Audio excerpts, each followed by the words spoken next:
a discussão do Banco Central Independente, ela faz menção ao fato de que, tradicionalmente, nas estruturas governamentais, o Banco Central, por ser o emissor da moeda, né, por ser aquele órgão responsável por fabricar a moeda, ele sempre estaria subordinado ao governo, né? Isso foi desde o início, desde as criações dos primeiros bancos centrais, com uma única exceção, que é o Banco Central americano. O Banco Central ele tem algumas funções, né? Além de criar moeda, ele tem a função de acompanhar e regular o sistema financeiro.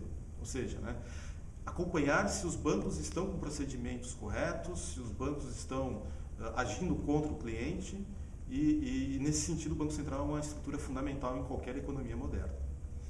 Bom, independer o Banco Central, ou seja, desvincular o Banco Central do governo, né, cria uma série de problemas no sentido de que essa regulação do sistema financeiro, ou seja, esse acompanhamento da atuação dos bancos, possa estar agora livre, né, possa estar livre das interferências governamentais.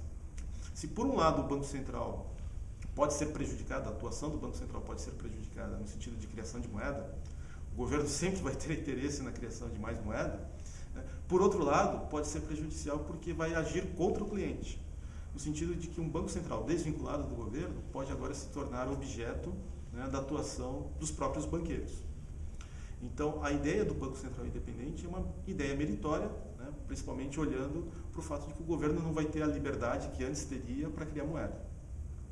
Por outro lado, pode ser uma ação contra os clientes, né, do sistema financeiro, no sentido de que agora os bancos também podem atuar no sentido de agir contra o cliente, né? Então, normalmente o Banco Central Brasileiro, por exemplo, divulga uma taxa de tarifas bancárias dos principais bancos. Esse serviço pode estar, num Banco Central Independente, ele pode estar sujeito a ser extinto na medida em que os bancos pressionem esse Banco Central Independente, que não tem nenhum vínculo com o governo, não tem nenhum vínculo no sentido de tentar prestar uma informação mais acurada para a população, né? Ele pode estar sujeito a essa ação. Nesse sentido, eu acho que um Banco Central Independente seria um risco para a sociedade brasileira, né?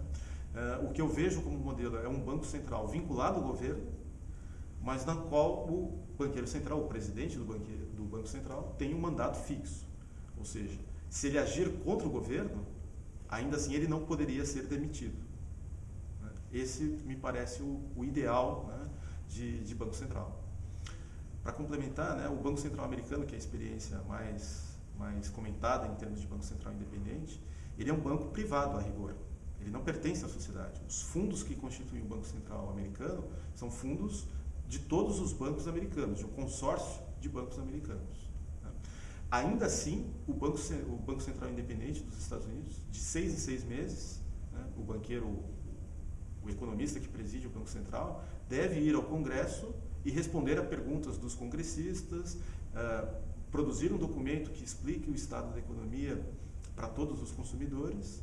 Então, é uma experiência meritória, mas que passou por longos anos, cerca de 80 anos, né, de aperfeiçoamento dentro das instituições norte-americanas.